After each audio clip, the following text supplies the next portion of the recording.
Os motores na Fórmula 1 podem estourar de vez em quando. Às vezes apenas param de funcionar com um pouco de fumaça, em outras de forma espetacular, com um bocado de fogo. Recentemente vimos isso com o Carlos Sainz no GP da Áustria. Mas o que causa essas falhas? Bem, nós vamos mostrar os 3 problemas mais comuns e explicar como você pode identificar os sinais numa corrida. Assim você terá uma ótima ideia do que deu errado antes de todo mundo. Então, vamos entender melhor. Antes de mais nada, não vamos considerar a parte híbrida nesse vídeo, somente os componentes mecânicos do motor a combustão. E como eles são absurdamente complexos, provavelmente há centenas de peças que podem falhar.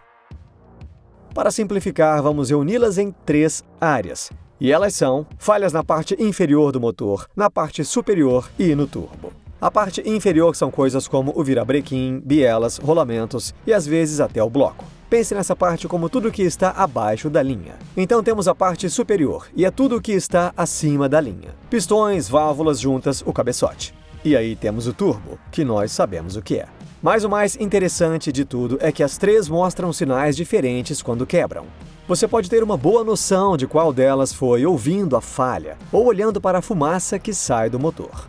Agora, antes de detalhar as 3 falhas principais, vamos falar sobre suas causas. Normalmente são as mesmas coisas, só que sempre uma peça vai embora antes de outra. Normalmente as coisas falham por superaquecimento, vibração, problemas de lubrificação e sobrecarga, entre outras. Como um motor de Fórmula 1 apresenta tolerâncias mínimas, se as coisas saírem desse equilíbrio perfeito, então elas dão errado muito rapidamente. Seu carro de rua foi pensado para ser durável. Se ele superaquece de vez em quando ou anda com menos óleo, normalmente tudo bem. Mas os motores de Fórmula 1 não são desenhados para situações assim. Eles têm de gerar potência máxima para as 8 corridas que precisam durar. Então nós temos Scarbs para nos ajudar a entender cada tipo de falha. Como está no paddock da Fórmula 1 há mais de 20 anos, ele certamente já presenciou mais quebras de motor que todos nós juntos. A falha na parte inferior do motor é provavelmente a mais rara e também é a falha mais espetacular.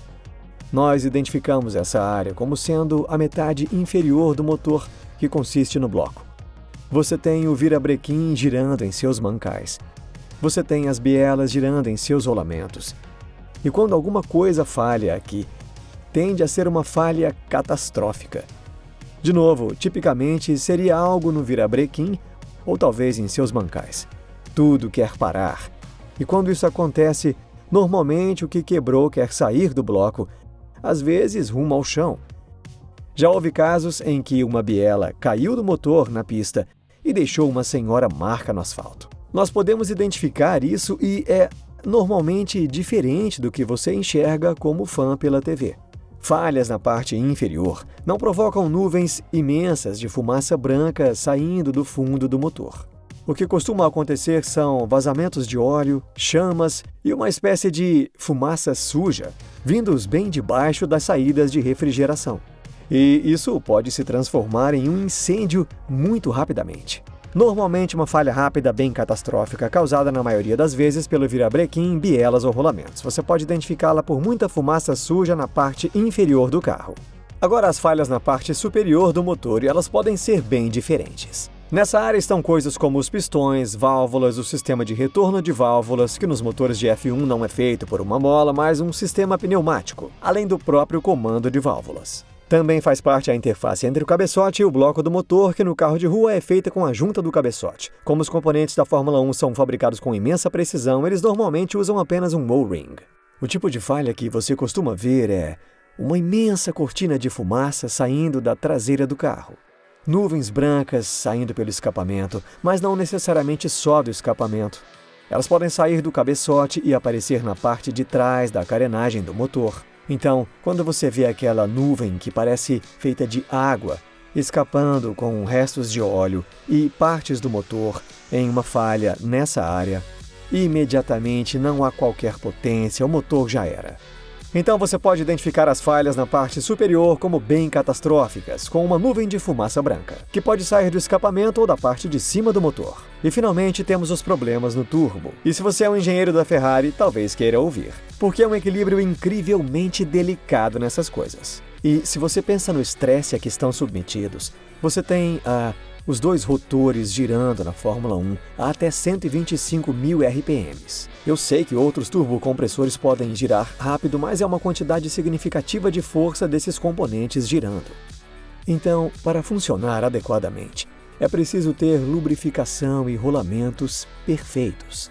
E aí, se algo falha por aqui, você tem um tipo de problema ligeiramente diferente do que vimos nas partes inferior e superior do motor.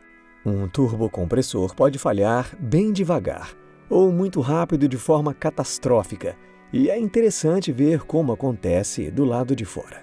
Então, quando o turbo falha, como eu disse, normalmente é algo na lubrificação e nos rolamentos. O turbo quer parar, começa a chacoalhar e sim, isso significa que os rotores estão impactando seus compartimentos, peças começam a estourar, a sair do invólucro e normalmente isso provoca uma imensa perda de óleo quase imediatamente enquanto você tem a falha catastrófica. Então, de novo, como fã, se você está vendo a imagem on-board, há alguns sinais. O ruído constante do turbo, de repente o apito diminui a intensidade, associado com os sons de algo sendo moído. Do exterior, assistindo pela TV, você começa a ver os reveladores sopros de fumaça azulada saindo do escapamento. Não é que sejam nuvens imensas de fumaça. Não é como nas falhas da parte superior em que a fumaça não para de sair. Você tem alguns sopros, então um sopro mais consistente e o motor para. Mas o principal é que as falhas no turbo são normalmente por falta de lubrificação, o que costuma significar óleo em volta do escapamento. E, como no problema com o Suns, você pode ter fogo também. Atualmente não é tão perigoso quanto o fogo causado pelo combustível, pois o óleo demora mais a se incendiar. Se o piloto deixa o carro num tempo razoável, tudo bem, mas ainda bastante perigoso. Você identifica essas falhas com a fumaça branca pelo escapamento. Ouvir as falhas com o turbo fazendo mais barulho e parando, e algumas vezes com fogo pela parte de cima da carenagem do motor. A falha também pode ser lenta, o que apenas faz o carro parar. Esses são os 3 tipos principais, mas se olharmos para as falhas que ocorreram este ano, as únicas falhas reais foram com a Ferrari. Os problemas com a Red Bull tinham a ver com combustível e não falhas do motor. E na minha opinião, foram ambas falhas no turbo, especialmente no caso de Charles Leclerc. Temos todas as evidências ali, você tem o barulho revelador do turbo embolando, então sendo moído e partido em pedaços, seguido pela fumaça na parte de trás do carro. E foi um tipo de falha lenta, porque obviamente o motor continua a funcionar, só que ele não recebe a pressão do turbo.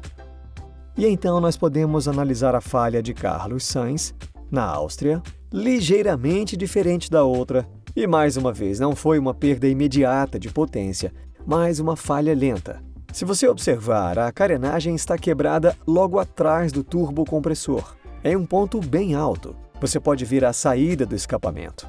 A parte traseira da turbina estava inteira, não se partiu em pedaços. Então isso me dá a evidência de que foi exclusivamente uma falha do turbo. Confira esse vídeo em que analisamos os dados sobre quem tem o motor mais potente este ano. É bem interessante. Obrigado ao Scarbs por trazer suas percepções. Como sempre, você deveria segui-lo no Twitter e eu coloquei o link na descrição abaixo. Obrigado por acompanhar e eu te encontro no próximo vídeo.